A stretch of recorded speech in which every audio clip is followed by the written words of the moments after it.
Mga kabunyog, mga kababayan, magandang araw po sa inyong lahat. Mga discrepancies doon sa sinabi ni Congressman Leandro Leveste.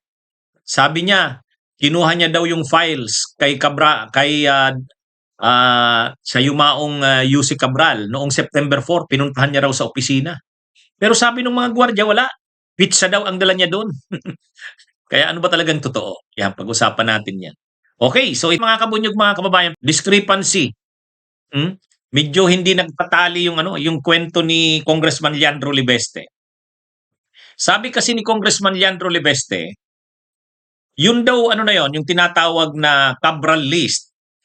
Yung listahan ng mga insertions, mga proponents na hawak ni Leandro Libeste. Ang nagbigay daw sa kanya noon ay itong yumaong dating DPWH Undersecretary Catalina Cabral. Pinuntahan niya daw ito at noong September 4, 2025, pinuntahan niya sa mismong opisina si Cabral para kunin nga yung files na yan. Pumayag daw siyang bigyan ng kopya na yan, ng mga files na yan, ni UC Cabral kasi humingi daw ng go signal kay ng bagong DPWH Secretary na si Vince Dizon. Humingi ng go signal si UC Cabral sa bagong katatalagang DPWH Secretary na si Vince Dizon kung pwede niya bang bigyan ng kopya si Leandro Libeste. Ang sabi naman daw ni Vince Dizon, ni Secretary Vince Dizon, wala namang problema para sa transparency. Sige, bigyan mo ng kopya. Kaya binigyan daw ng kopya ni UC Cabral ayon kay Libeste. Kaya legal daw yung pagkakakuha niya noon. Umayag daw si DPWH Secretary Vince Dizon. Nagpaalam daw si UC Cabral. Kaya pinuntahan niya daw sa opisina noong September 4 at binigay sa kanya yung kopya ng mga na yan. Yang ngayon ay tinatawag ng Cabral list o Cabral files. Kaya sabi ni Leandro Libeste, si Vince Dizon mismo ay may go signal na bigyan siya ng kopya ng mga yon. Ngayon, ang problema, sabi ng mga gwardiya sa DPWH Central Office, hindi totoo yan. Kinukontra nila yung statement ni Leandro Libeste. Nung lumabas daw sa opisina ni UC Cabral noong September 4, totoo na pumunta si Leandro Libeste noong September 4 kasi nakalag yun sa kanilang logbook. Nakalagay doon, may mga kasama siyang guard, yung bodyguard niya, at nakalagay doon sa logbook kung anong oras dumating at saan pumunta. Ayon sa mga gwardiya ng DPWH, totoo naman, pumunta siya sa DPWH. Pero paglabas niya sa opisina ni UC Cabral, wala naman siyang dalang papel. Kaya hindi daw totoo na yung mga dokumento na yon ay galing kay UC Cabral. At hindi daw totoo na kinuha yan ni Leandro Libeste kay UC Cabral noong September 4. Kasi wala naman daw dalang mga dokumento.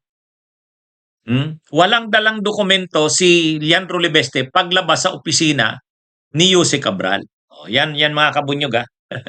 Yan yung sinasabi ng mga guards o yung mga gwardiya nung araw na yon doon sa DPWH. Ang mayroon daw dala-dala itong si Leandro Libeste kasama yung kanyang mga alalay na bodyguard niya ay mga ilang boxes ng pizza.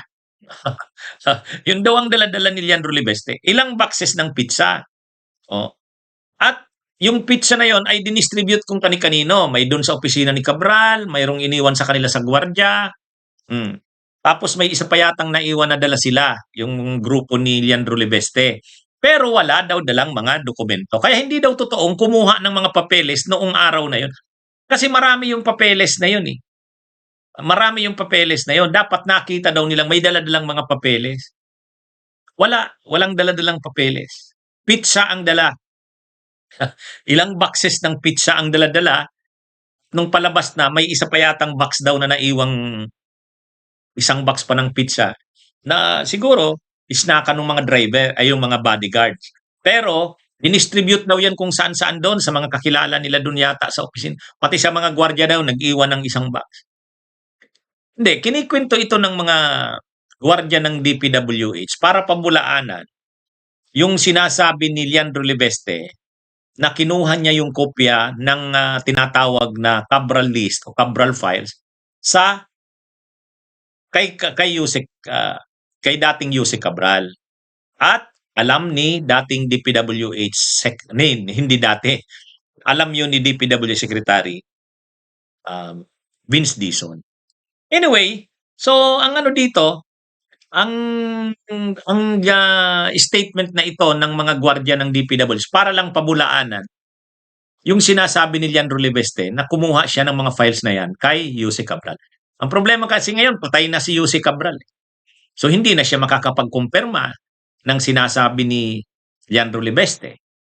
Ito namang si DPWH Secretary Vince Dizon, wala naman, tahimik.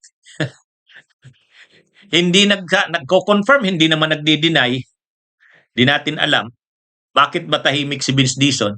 Di ba sabi ni Leandro Libeste, binigyan siya ng kopya ni Yusek Cabral dahil instruction ni pumayag si Vince Dizon.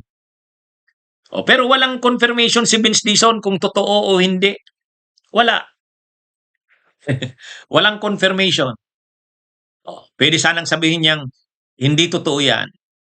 Pwede rin sabihin niyang totoo yan. Wala. Tahimik lang siya. Ewan ko, ano bang nangyayari? Bakit hindi siya nagre-react si Vince Dizon tungkol dyan?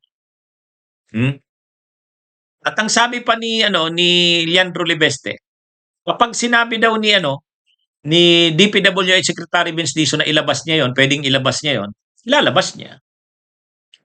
Pero ang totoo, December 24, wala namang go signal si Vince Dizon na ilabas niya, nilabas na ni Leandro Libeste yung kopya.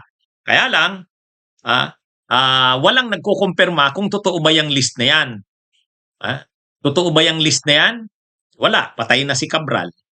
Hindi naman kinukumpirma ni Vince Dizon.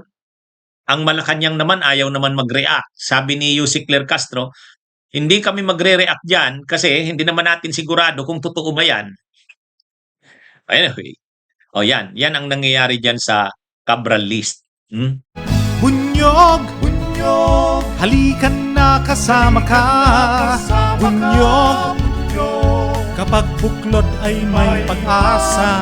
Luzon, Visayas, Mindanao, isa ang pananaw.